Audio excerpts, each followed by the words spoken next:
In the waiting room of a doctor's office some years ago, I overheard a mother talking about how her kids were afraid of it.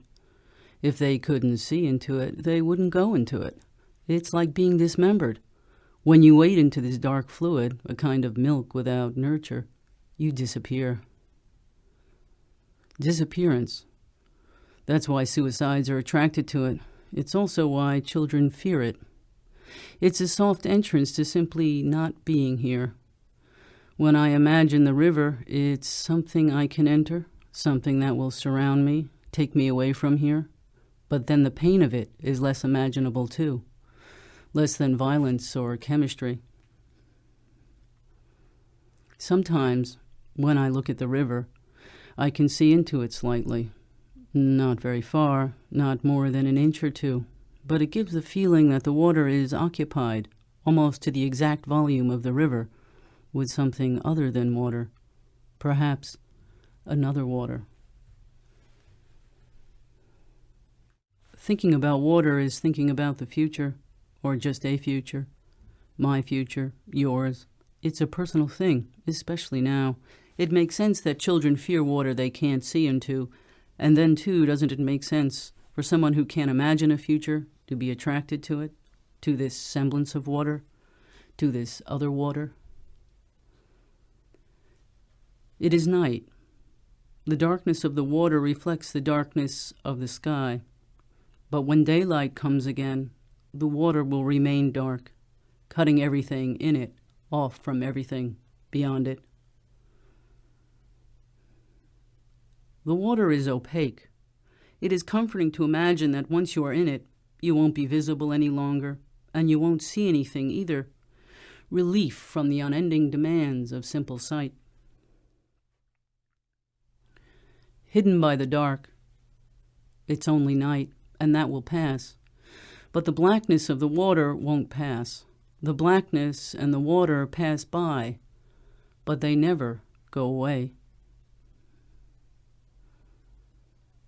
The color of the water, whatever it is, changes constantly. Half of it is the sky.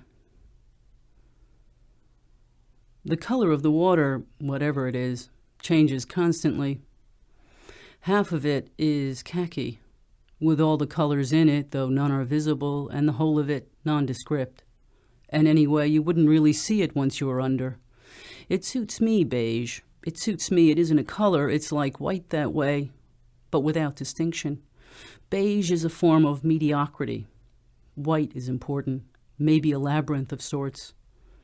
That makes it a wager for life. Sometimes you use the word white when you mean clear. White water seems to be okay, vital. So you might have white water, but there isn't much of that here. Anyway, what really matters is that once you get in, never mind the currents, nobody can see you. Once you're in there, once you go under, nobody can see you.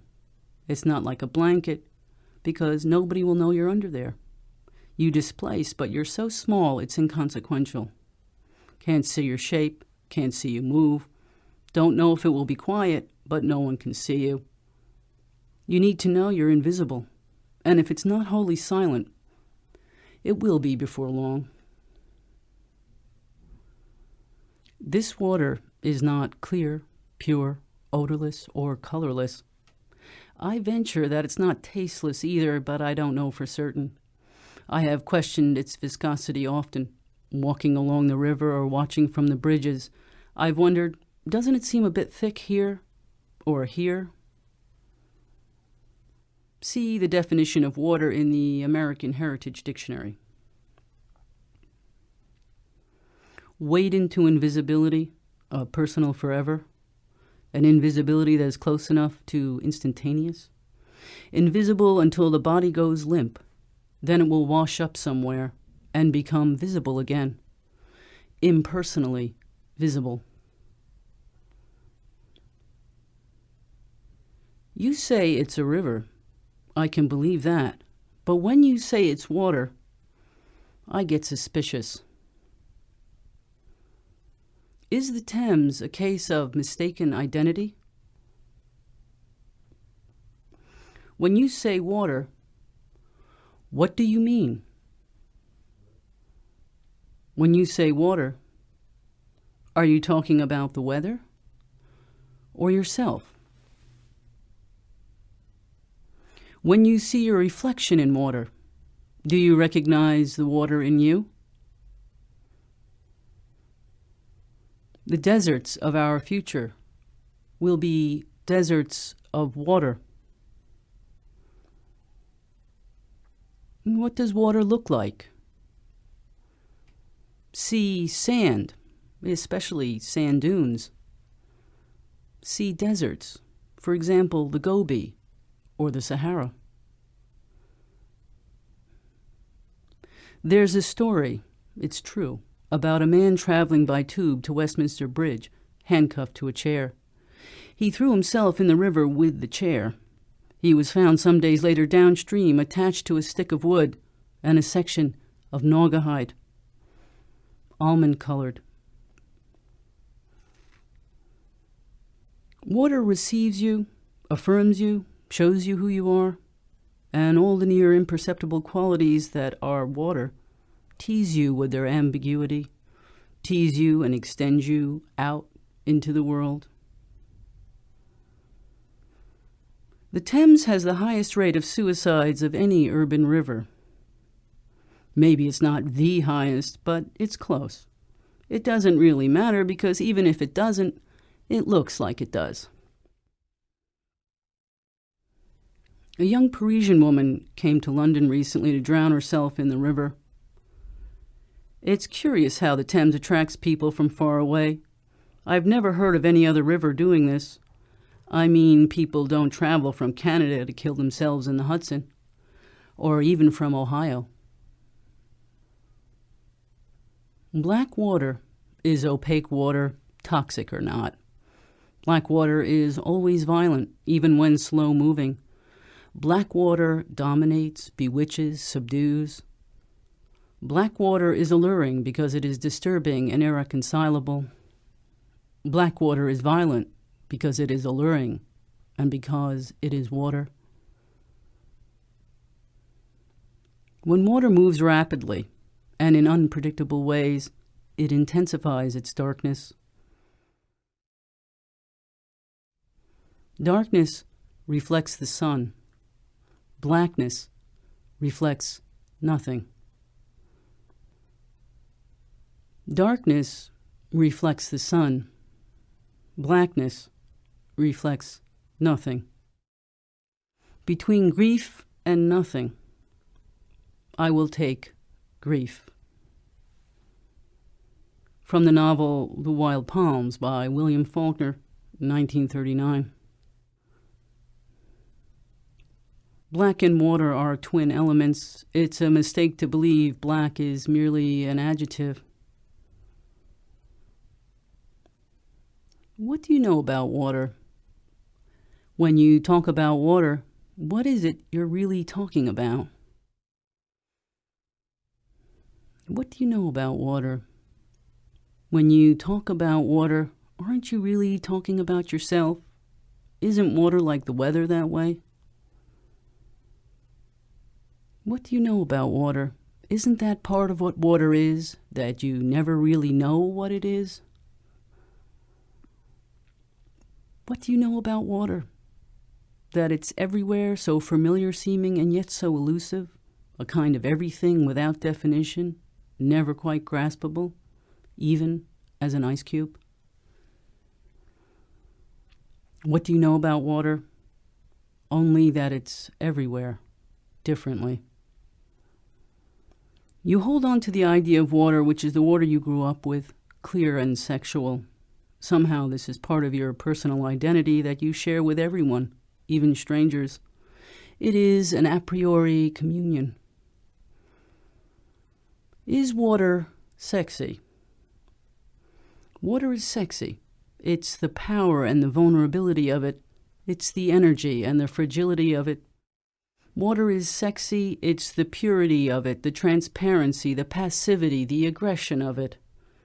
Water is sexy. The sensuality of it teases me when I'm near it. Water is sexy. I want to swim in it, to move song-like through it. I want to swim in it, push, kick, thrash, slide myself through it. I want to swim in it. Water is sexy. I want to feel its liquid form slipping over my skin. I want to feel its liquidness washing me all over, washing all over me. I want to feel the fluid mass of it rushing among the parts of me, my hairs, my fingers, my toes, my eyes, my ears. I want to be near it. I want to immerse myself in it. I want to feel it cooling the heat of me. I want to go deep into it. I want to go deeper still into it. I want to feel the weight of it lighten me, ease me, release me. I want it.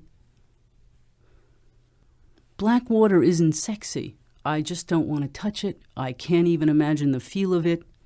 Never mind the possibility of entering it.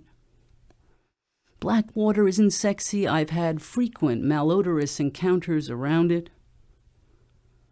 Black water isn't sexy. Sometimes I'm not even sure of what it is I'm looking at. Black water isn't sexy. But isn't it common to find dark things sexy? Black water is only the idea of water. Black water is black milk. Is milk milk when it's black? Isn't transparency to water as whiteness is to milk? Patches of oil or reflections on the water form iridescent coagula. Even if coagula wasn't a word, it would still make sense here. Water is always a spiritual presence. In the company of water, I feel in me the presence of things that exceed me. Water is always a mysterious presence. When you look at water, you never know what you're actually looking at. And what about these vaguely poetic observations about another water?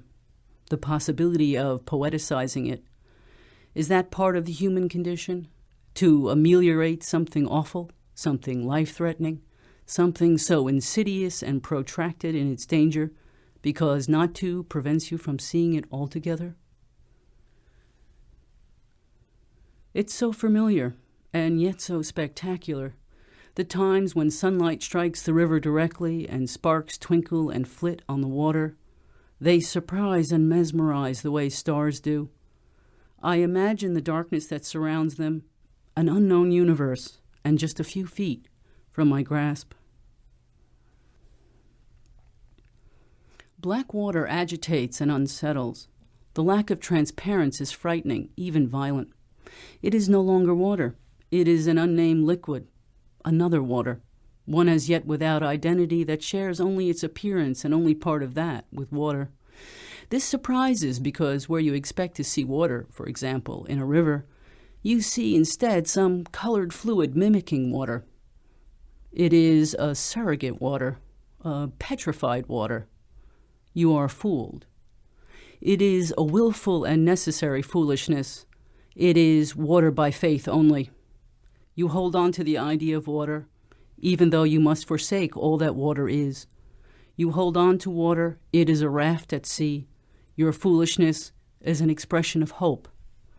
Soon, water will only be an image. I won't talk about how water is a mirror. I won't talk about how water is a mirror, but it's hard to talk about water without talking about oneself. There are so many bridges over the Thames, it's a virtual forest. It's not like any other river that way, and they're all so invitingly scaled and full of character. They're not exactly the Hoover Dam, but who can relate to the Hoover Dam? I mean, personally speaking. When you approach the Hoover or any other 500,000-ton mass of concrete, there's nothing but distance between you and it. Even when you're standing on it, the dam's still a distant view. And forget about the Colorado River. I mean, where is it? Way the hell down there. 726 feet down there. You wouldn't even know there was a river if it wasn't a dam. There are so many bridges over the Thames, It's a virtual forest. It's not like any other river that way. And they're all so invitingly scaled and full of character. When I walk across the river, the bridge is an extension of the water, bringing me closer to it, into a more private and solitary experience of water. I know I'm not really closer, but it feels that way. There are so many bridges over the Thames, it's a virtual forest. It's not like any other river that way. And they're all so invitingly scaled and full of character. They seem to include me somehow. And when I'm on one of them, the river itself seems so invitingly scaled and full of character. Whenever I approach the river, I hear it saying, "Hello there," "Come on in," or "Welcome." A middle-aged man was found in the river last week. 3,000 pounds in notes was taped to his chest along with instructions for his funeral. Blackness is complete. No room for anything else. Complete with an untouchable purity. Blackness excludes everything, including you. You can't participate in it. You can't add anything to it or affect it. Jumping in, entering this blackness, being surrounded by something that reforms endlessly, that can only admit you by disregarding you. Black may be an adjective, but it's also an elemental state. The violence of black water is the waterlessness of it. What is water? Mock or mirror? Mirror or me?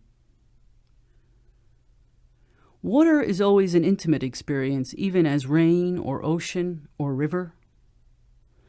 Water is always an intimate experience. You can't separate yourself from it. Water is always a personal experience. Your relationship to water is your relationship to yourself. When you say water, what do you mean? You say water is troubled or calm. You say water is rough and restless. You say water is disturbed. You say water is quiet. Water is serene and sometimes clear. It might be pure and then it is brilliant. Water is heavy. That's a fact. Water is often tranquil, even placid. Water is still and then it might be deep as well. Water is cold or hot, chilly or tepid. You say water is brash or brisk, sometimes crisp. You say water is soft and hard. You say water irritates and lubricates. You say water is foul. You say water is fresh. You say water is limpid and languorous. You say water is sweet. Black water is never sweet. Black water is cold, often frigid, sometimes cool, but never tepid. Black water is hard, not soft. It's brash and rough. It might irritate. It still lubricates. It's often disturbed, but it's never calm, or at least not simply calm. It might be fresh, but you'd never know it, and I'm sure you'd never believe it. It's frequently agitated. It's always troubled. I don't think you can question that, even when it appears quiet. Black water is never serene or brilliant or clear.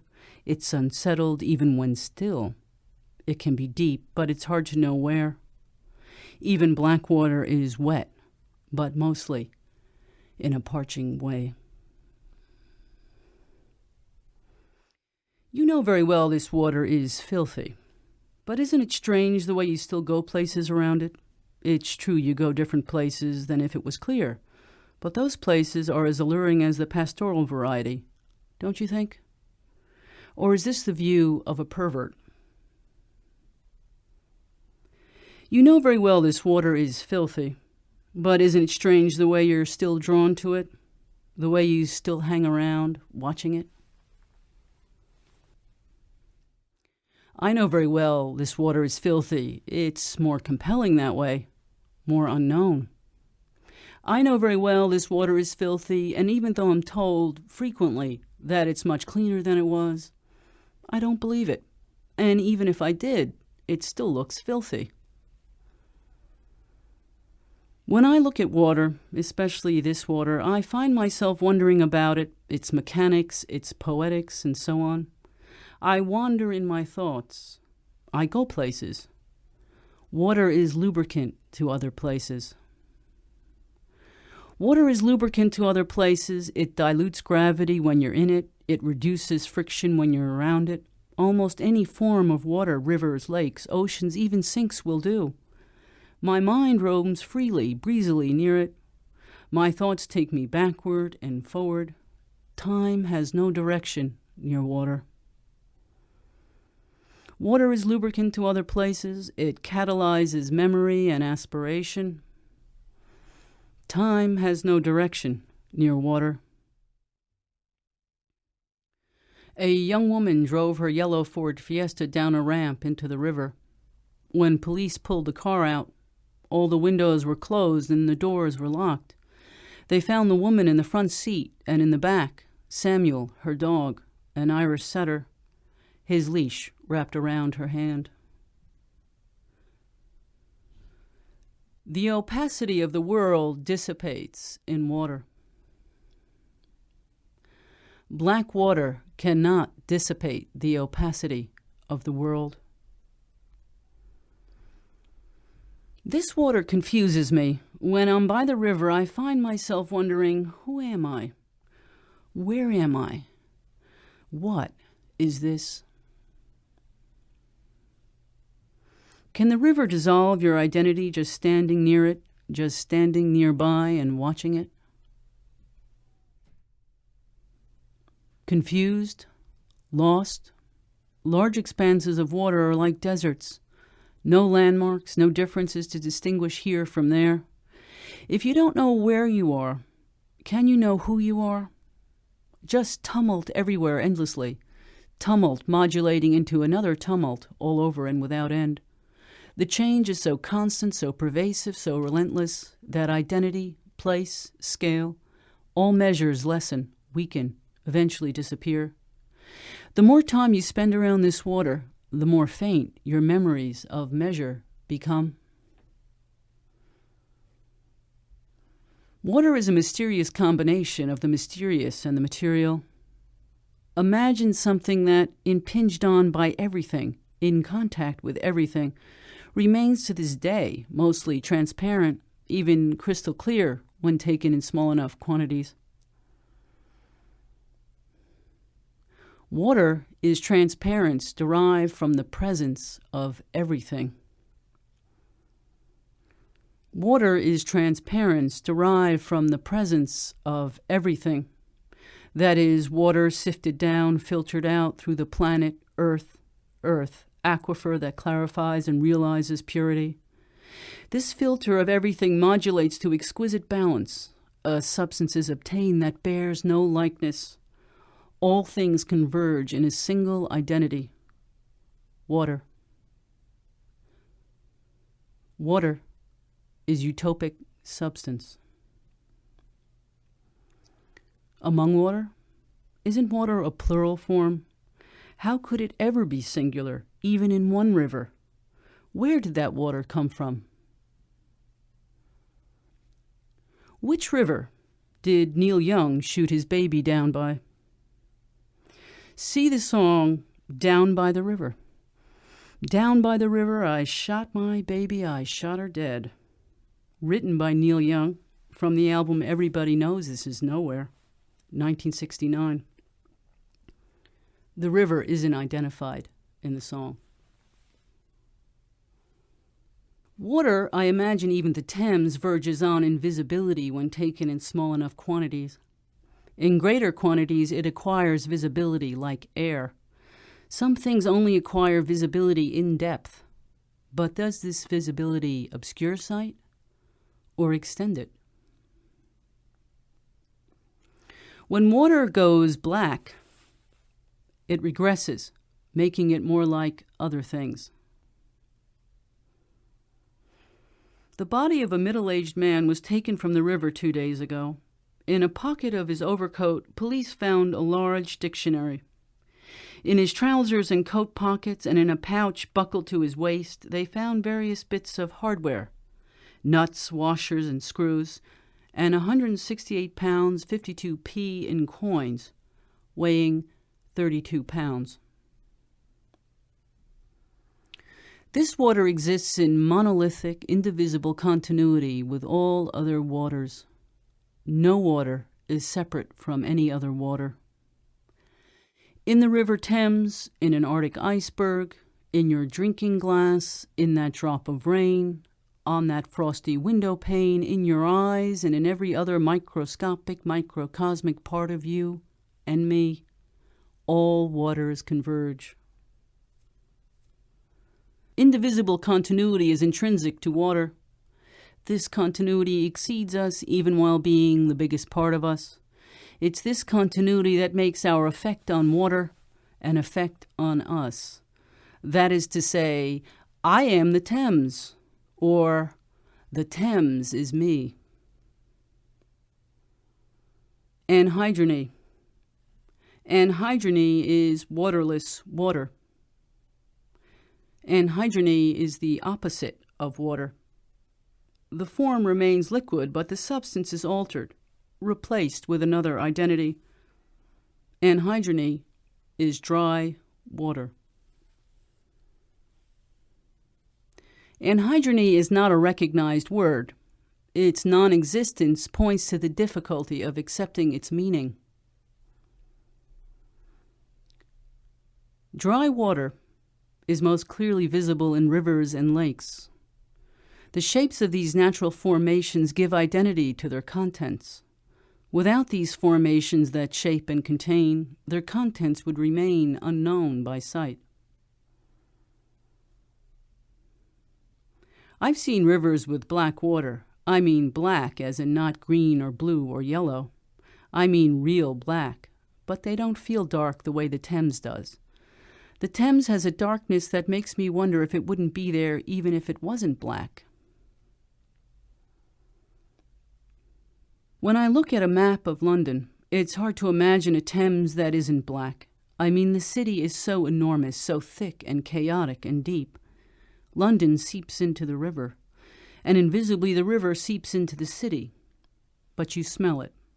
You definitely smell it. What is the darkness in the Thames? Is it London? The sea reach of the Thames stretched out before us like the beginning of an interminable waterway.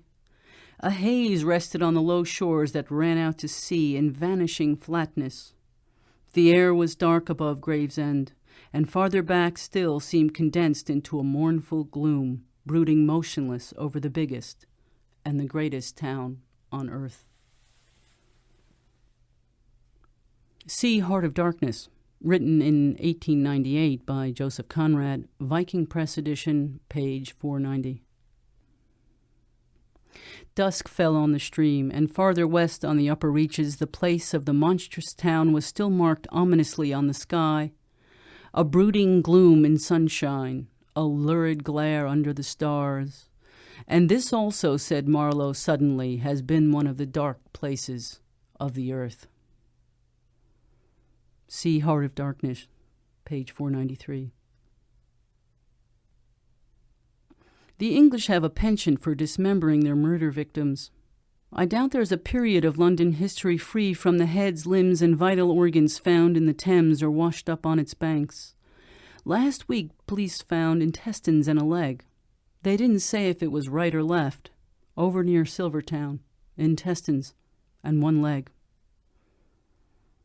Yesterday I read in the Evening Standard, a passer-by spotted a man's head and limbs sticking out of the mud.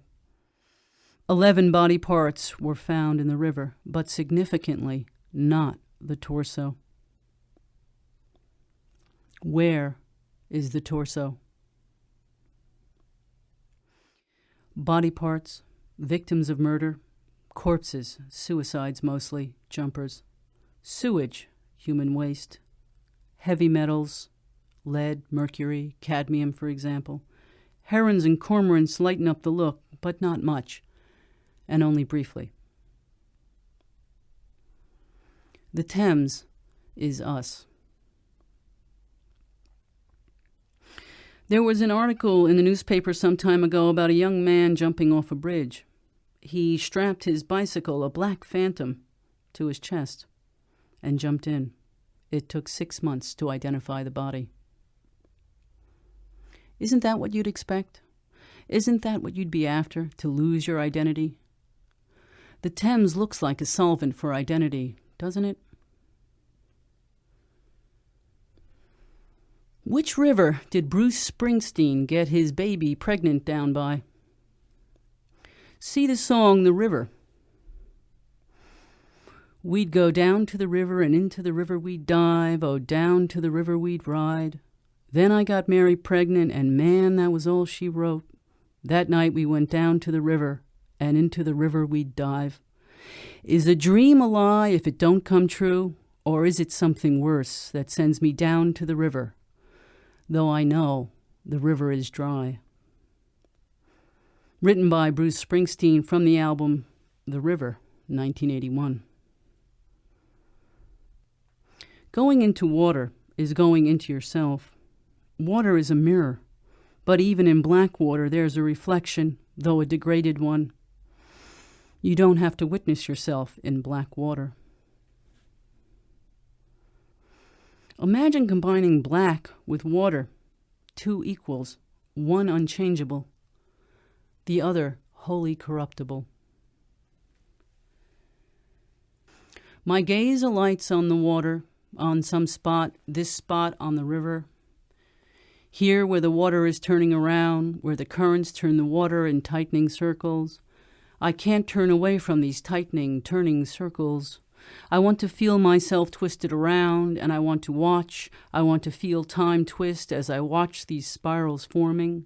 I want to feel time twist and myself turning as I watch them disappear. I want to twist with the turning water. I want to watch these spirals turn themselves invisible. I want to watch them turning from the surface, turning down into the depths where I cannot see them.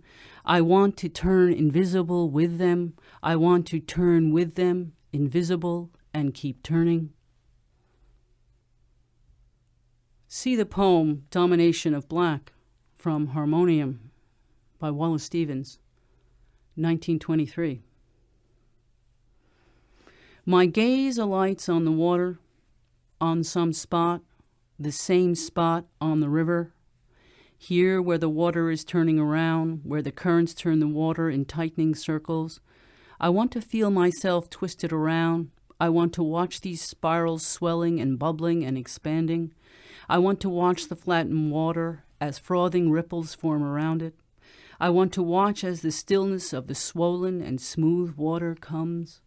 And on the surface of that stillness, I want to watch as dry-looking water rushes over its depths, rushing with the intricate texture that water has at this temperature and viscosity and flow. My gaze alights on the water, on some spot, this spot on the river. I feel time stop as my gaze refuses to wander, and the river flows through my view. My gaze alights on the water, on some spot, this spot on the river. I feel time stop. It isn't a moment of indecision. I don't want to jump. I just want to watch. I want to slow down. I want to speed up. I want to be in the time the river runs to. I want to synchronize myself with the flow of the water. I want to see everything. I know the river's too fast for me, but I still want to see it. I want to see beyond the slur of it. I want to keep looking until I do. I want to keep looking. My gaze alights on the water, on some spot, this spot on the river. And as my gaze alights, it feels as though I'm seeing something I've never seen before. How does water remain so unfamiliar? See the film A Clockwork Orange, especially the part where Alex, reconditioned and homeless, contemplates suicide. In the scene, Alex is just standing there gazing at the water. Albert Bridge is in the background. You watch him watching the water. The view closes in, lingering on the eddies, and then cuts back, tight, on Alex's transparent face. There is a sense of time pausing before the aggression resumes. A Clockwork Orange, directed by Stanley Kubrick in 1971, starring Malcolm McDowell as Alex. Attracted by the lights upon this liquid blackness, you wade in among them, flowing with them briefly and submerging. From underneath, maybe they will appear as constellations in the darkness, other constellations than the ones you've grown accustomed to, constellations from some other place, unseen until now. I don't know if you've had this experience, but occasionally when I'm watching the water, I hear snippets from various songs drifting up from the river. Sometimes I even recognize the voice. I doubt you've had this experience, but last night when I was watching the water, I say a little prayer wafted up from the river. It came along in a faster tempo than the version I remembered. The moment I wake up, make up, wondering what dress to wear, I say a little prayer, this is my prayer. I say a little prayer, this is my prayer. Answer my prayer. But it was so brief, a wisp really, almost nothing. Maybe I didn't really hear it. From I Say a Little Prayer, written by Burt Bacharach and Hal David in 1967, version referred to was recorded by Aretha Franklin in 1968. In winter, the Thames is so drab, the darkness of the water is palpable. Close your eyes and you feel the darkness wafting up from the river. Dank, clammy, close. In winter, the sky is low and the water is mobbed by clouds. The atmosphere becomes an extension of the river. Its water saturates your view. Its water silently permeates the streets and homes of London. And you live in the river. During the day, the sun collects in mercurial spots that rush along the surface, but not beyond it. At night, a disturbed water makes of the moon a multitude. Do you remember the young Parisian woman I mentioned earlier? They found a suicide note in her hotel room addressed to her sister. It was written in French. The note referred in detail to her problems, including her bad teeth. She thought they protruded too much. Police said this surprised them since, in their judgment, she did not have buck teeth. A boy is baptized in a filthy river under a false name. The next day he goes back and drowns himself in it. See the short story The River from A Good Man is Hard to Find by Flannery O'Connor, 1955. Have you ever noticed how water camouflages light? Water brings the distant near, as with these patterns on the surface propagated by unseen forces from somewhere out there. Is this the moon, or a little something arriving from your home? Water brings the distant near, bits of sound, sighs, gurgles, sucks, almost voices, connecting you with some other place, some other time, an experience from far away or long ago. I heard an account recently of a young man drowning himself in the river. He was deaf and dumb. He used a sign language invented by his parents. Only the family understood it. The river casts a shadow into itself, becoming itself. The shadows and dirt thicken the water with a darkness and distance that slices through everything: identity, place, geology. The water rushes along in its unseeable depths, full of a darkness that has no image. But why does an image of Leopold Bloom come to mind here?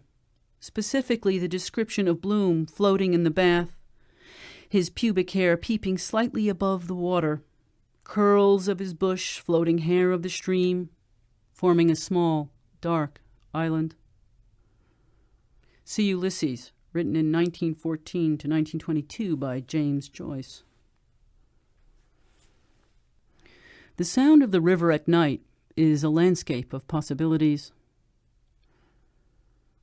The sound of the river at night is a landscape of possibilities. You have to get fairly close before you can really hear it. I mean, hear something more than the white rush of its noise. And what you hear in the dark are delicate, elusive sounds.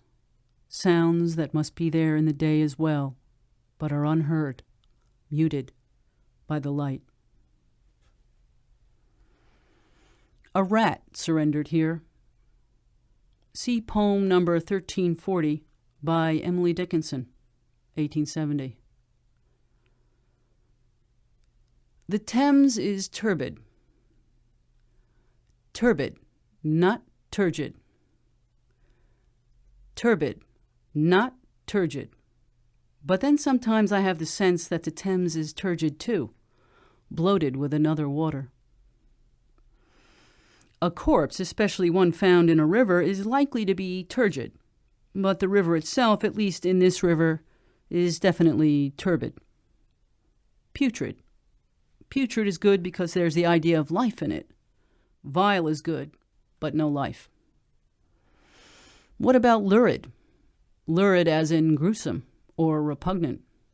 This water's definitely got a lurid quality. What about lurid? Lurid enhances the river's appeal. Rancid? Personally, I doubt it. What does water look like? See aspic.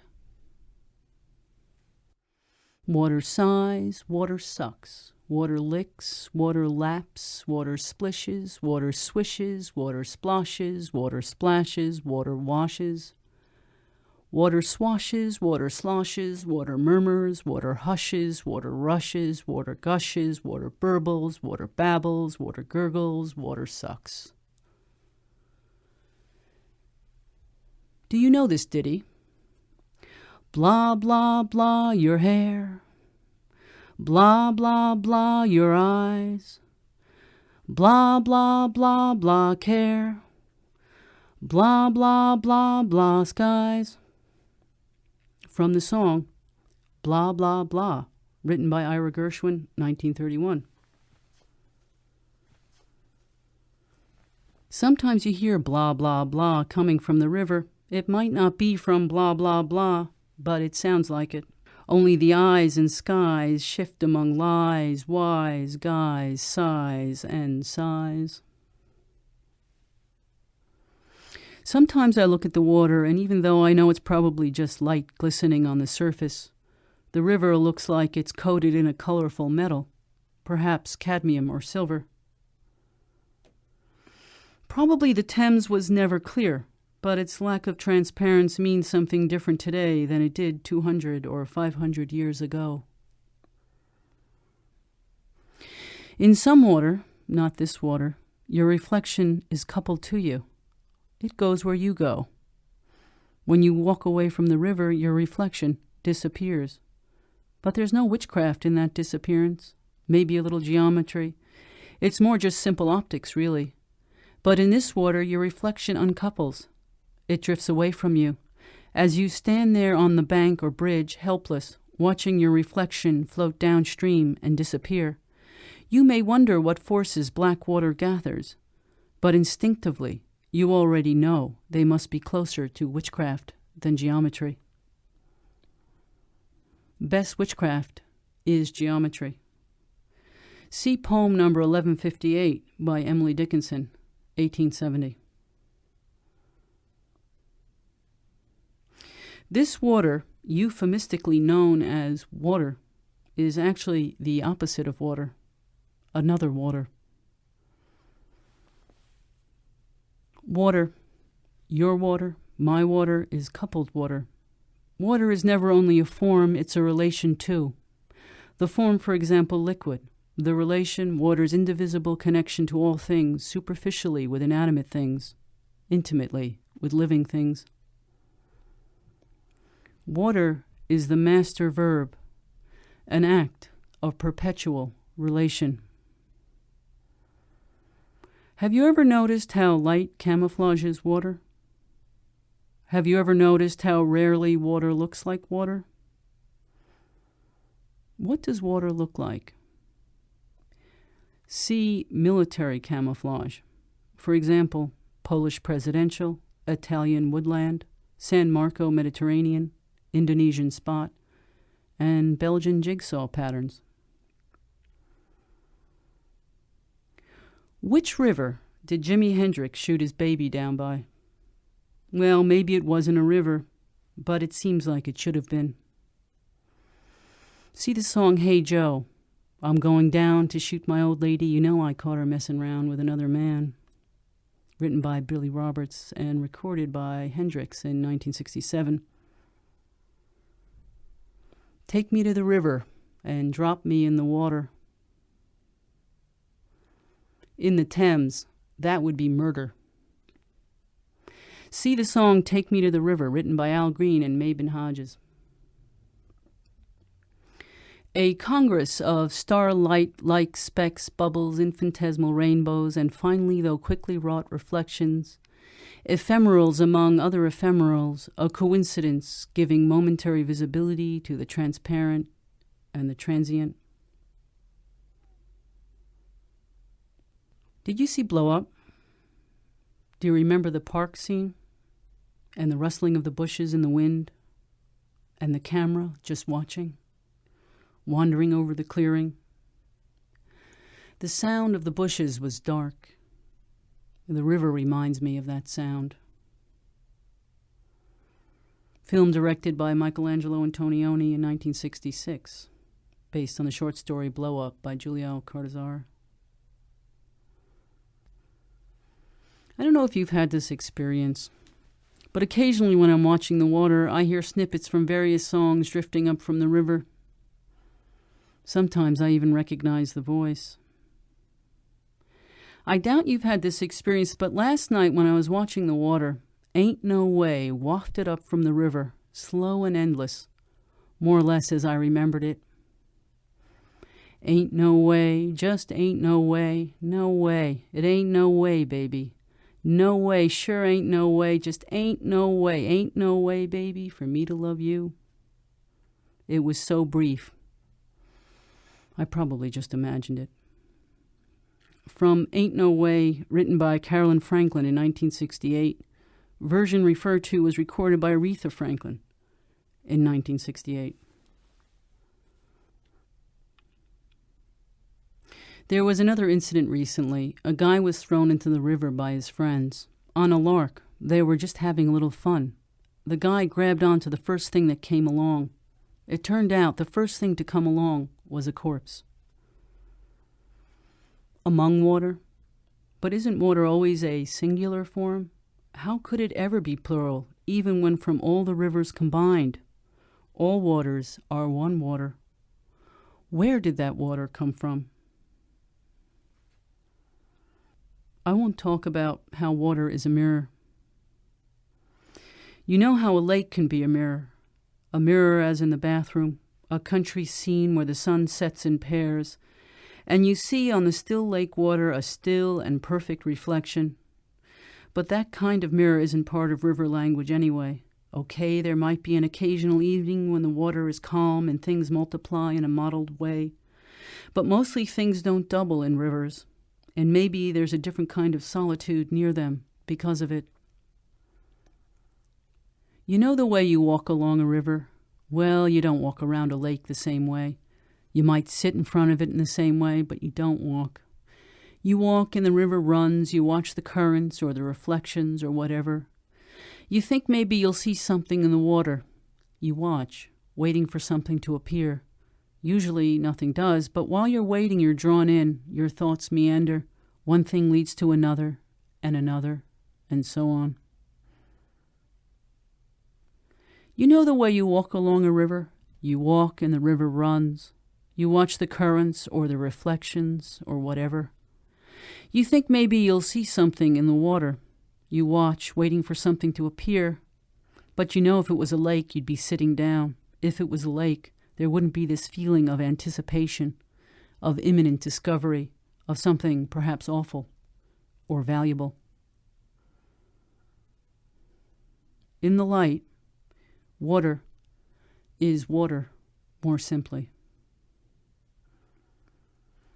Water shines, water shimmers, water glows, water glimmers, water glitters, water gleams, water glistens, water glints, water twinkles, water sparkles, water blinks, water winks, water waves. The Thames is a tunnel. The river is a tunnel, it's civil infrastructure. The river is a tunnel with an uncountable number of entrances. When you go into the river, you discover a new entrance, and in yourself you uncover an exit, an unseen exit, your exit. You brought it with you. Water is tolerant. It accepts everything that comes to it and all the things we put into it. Water is too tolerant. It loses itself. Water is too tolerant. It loses itself, becoming only an image of itself. Water is too tolerant. It loses itself, becoming the opposite of water, a water that will pollute you. This water is full of unknown things, unspeakable, unpronounceable things. Sometimes I console myself by imagining all the things in the water. I console myself with the horror of it. It's not just the obvious stuff like rats and condoms and sewage. That's easy to imagine. But I try to visualize the viruses and bacteria as well, like hepatitis and E. coli, and the little bacteria of dysentery and cholera, and that disease called vials, and who knows, maybe a remnant of the plague just lingering the way things tend to do near water. And what about the gold? All the hidden treasures, the wedding rings, for example, or the gold fillings. And what about all those Greek chemistries that are modern mythology? Polyphenols, polychlorinated biphenyls, chlorinated hydrocarbons, trichloroethane, and those kinds of things that don't have much of an image and come from all over the world. And what about all those prostitutes, whole or in pieces, that wound up in the river? And what about prostitutes? Have you ever wondered why it's so common to find prostitutes down by the river, or even in the river? And what about the eensy-weensy itty-bitty boys and girls, mostly of old? But I bet they're still in there. Thousands, maybe even tens of thousands. If you took the currents away, you would probably see the soup of it today. River story. Begin with a scene that takes place along a river, possibly the Rhine. It's summertime, very early in the morning. The sun is rising. The view is murky and dark. A male prostitute is working the waterfront. Soon he is picked up by a John, and you see them kissing. But the prostitute is upset when he realizes that the John, who is dressed as a man, is really a woman. The John, whose name is Elvira, is beaten up by the prostitute's cohorts. Later in the story, you learn that Elvira was born a man. To please his boyfriend, Anton, he had his sex changed, but Anton didn't want him as a woman. In the end, she kills herself. See the film In a Year of 13 Moons, directed by Rainer Werner Fassbinder in 1978. Do you know this ditty? Blah, blah, blah, blah, moon. Blah, blah, blah, above. Blah, blah, blah, blah, croon.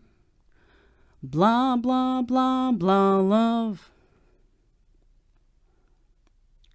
Remember Psycho? Remember the sound of the windshield wipers? Maybe it was the violins. It had this kind of insistence, this prophetic insistence. River waters got it too, especially at night. And that insistence doesn't have to stop, the way rivers don't. In fact, those violins don't stop. They keep going on in my head. Do rivers ever really end? Do rivers ever really end? Even while you stand here and watch the Thames flow itself into the North Sea, does it end there? Do rivers ever really end? You know they just keep going with another name. Watching the water, I am stricken with vertigo of meaning. Watching the water, I am stricken with vertigo of meaning. Water is the final conjugation, an infinity of form, relation, and content. I never know where I'm standing when I'm standing by the river.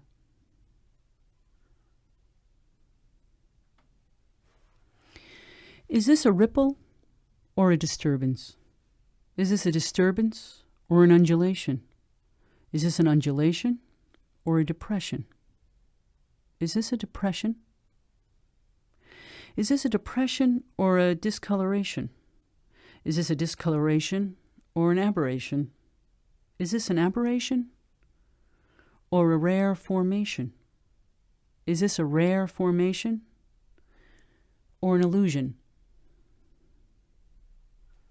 My gaze alights on the water, on some spot, this spot on the river, and I feel myself pulled from where I stand, my head turning downriver, holding on to this one spot, following it through its many guises, wanting to know what form it will finally take. My gaze alights on the water, on some spot, this spot on the river, and I feel myself pulled in this moment, stretched in time, elongating downriver, my gaze attenuating as this one spot passes from my view. My gaze alights on the water, on some spot, this spot on the river, and I feel myself pulled towards the water. When this spot disappears, they all do, I find another and another. It's an attraction that satisfies only as long as I watch. I am mesmerized, pacified, quenched, but only while I watch.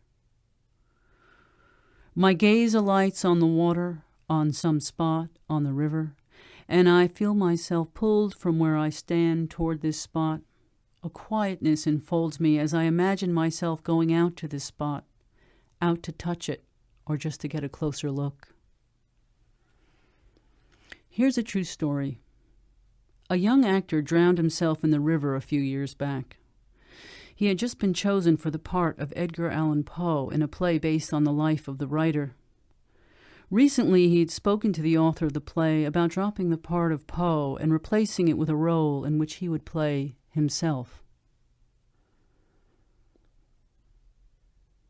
In the rain or under a gray sky, in a weather that imparts little light, water is water, less simply. When it rains, fly-like specks mass briefly on the surface of the river. Each raindrop is a pin-sized bit of darkness, a dot seeming to flit and disappear.